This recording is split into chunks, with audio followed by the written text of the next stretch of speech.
că cred că s-au făcut vreo 8 ecografii de dumnealui. Nu s-a constatat nicio anomalie, de niciun fel. Și totuși, nimic nu lăsa de înțeles că bebelușul se va putea naște cu probleme, nici măcar ecografia morfo-fetală efectuată la 6 luni de sarcină. Atunci medicul Valentin Varlas de la Spitalul Filantropia a scris negru pe alb pe fișă că totul este în regulă. La vârsta respectivă de sarcină nu s-a evidențiat niciun fel de malformație.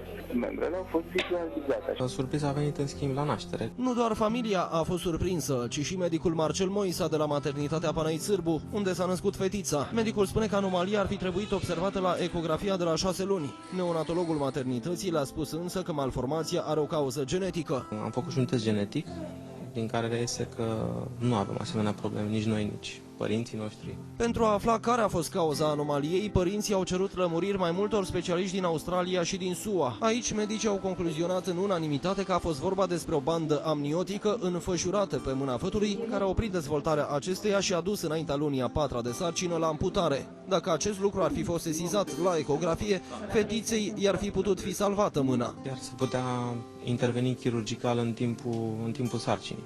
Doctorul nu cred că și-a făcut datoria cum trebuia.